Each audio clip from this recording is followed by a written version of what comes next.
vendredi de la paix, Richard fit venir tous les employés de la cuisine et leur remit, un par un, leur salaire et leur part des pourboires. C'est à ce moment-là que le plongeur Daniel resta figé, car il découvrit que l'argent dans son enveloppe était clairement plus élevé que ce qu'il devait recevoir. Le patron avait sûrement fait une erreur en préparant les enveloppes dans la précipitation, mais le cœur de Daniel se troubla aussitôt, car il ne pensa pas à lui-même, mais à ses 2 enfants qui avaient faim à la maison, ainsi qu'au réfrigérateur presque vide. La veille encore, sa petite fille lui avait demandé à voix basse « Papa, est-ce qu'on aura du pain demain ?» À cet instant, ses doigts se crispèrent, parce que cet argent suffisait vraiment à faire tenir toute la famille pendant les jours les plus difficiles. Au même moment, ce matin-là, Richard avait dit à sa femme Vanessa « J'étais trop pressé quand j'ai distribué les salaires. Je crois que j'ai mis trop d'argent dans une enveloppe. Si quelqu'un revient rendre l'argent, préviens-moi tout de suite. Si quelqu'un est encore prêt à le rapporter dans un moment pareil, je le nommerai responsable du restaurant. » Vanessa esquissa un sourire froid. Ces gens ont déjà du mal à nourrir leurs enfants.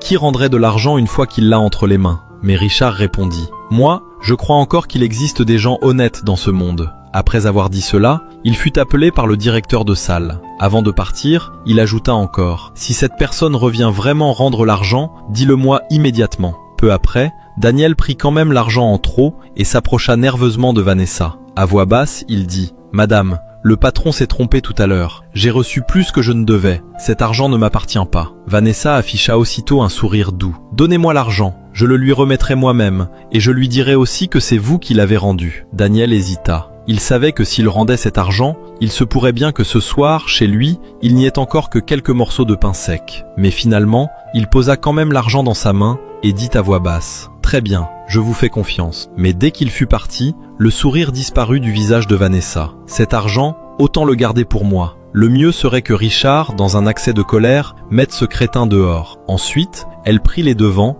et inventa un mensonge à Richard, en disant que Daniel non seulement n'avait pas rendu l'argent, mais qu'en plus, il faisait l'imbécile et se défendait encore. Ce soir-là, Daniel venait tout juste de finir la dernière tournée de vaisselle quand Richard l'interpella soudain devant plusieurs employés et dit d'une voix glaciale « Rembourse ce que tu dois à l'épicerie, puis sors immédiatement de mon restaurant. À partir d'aujourd'hui, tu ne travailles plus ici. » Daniel resta complètement figé. « Patron, pourquoi ?» Richard le fixa et répondit « Parce que je ne garde pas de gens malhonnêtes ici. Être pauvre, ce n'est pas ta faute. Mais être pauvre et en plus avide, ça, c'est ton problème. » Daniel tremblait d'angoisse. « Patron, je n'ai rien fait de mal. L'argent en trop, je l'ai déjà rendu. Je l'ai remis de mes propres mains à Vanessa. » Le visage de Richard devint encore plus dur. « Ne mens plus. Prends tes affaires et dégage immédiatement. » À cet instant, les yeux de Daniel devinrent rouges. Ce à quoi il pensait, ce n'était pas le fait d'être renvoyé, mais que ses 2 enfants risquaient encore de s'endormir le ventre vide ce soir. Il avait clairement rendu cet argent qui pouvait leur sauver la vie. Et maintenant,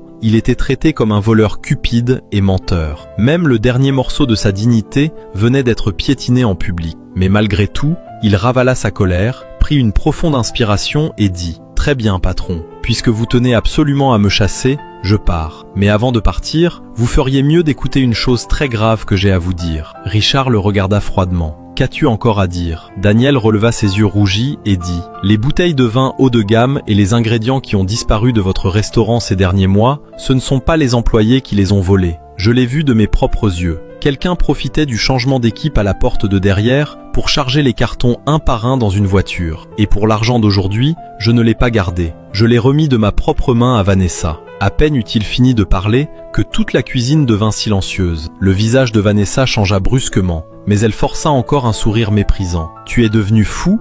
D'une voix rauque, Daniel dit « Je ne voulais pas parler, mais vous venez de dire que je suis malhonnête. Et vous voulez encore que mes enfants passent la nuit le ventre vide. Je ne peux plus me taire. » Richard fronça les sourcils. « Tu as des preuves ?» Daniel répondit « Oui, les caméras de surveillance de la zone de livraison à la porte de derrière ont filmé le moment où je lui ai remis l'argent cet après-midi. Et elles peuvent aussi montrer les autres fois où elle a déplacé les bouteilles de vin. » Quelques minutes plus tard, les images de surveillance apparurent. Sur l'écran, Daniel, la tête baissée, remettait de ses propres mains la liasse d'argent en trop à Vanessa. Puis les images remontèrent encore plus tôt. À la porte de derrière, en pleine nuit, Vanessa chargeait du vin rouge et des steaks haut de gamme dans une voiture garée dans la ruelle. La première séquence, c'était elle. La deuxième aussi, c'était encore elle.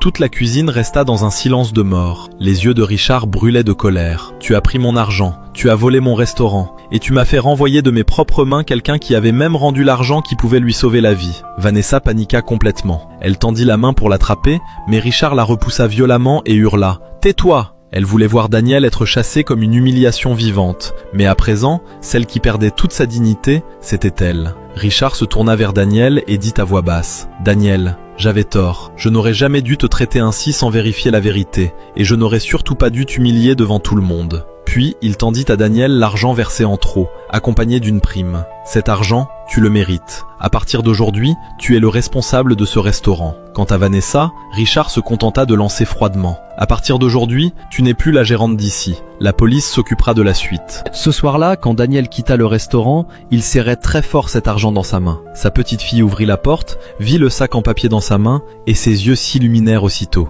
Elle demanda doucement « Papa, est-ce qu'on a vraiment quelque chose à manger ce soir ?» Daniel s'accroupit, les yeux rouges, esquissa un sourire, et la serra fort en ses bras. « Oui, ce soir, il y aura du pain et du lait. » Car lui seul savait qu'en cette journée, il avait failli être poussé au bord du gouffre par la vie et par le cœur humain. Mais à la fin, ce qu'il avait soutenu, ce n'était pas la chance, c'était ce petit reste de conscience qu'il avait gardé farouchement, alors même qu'il n'avait plus rien.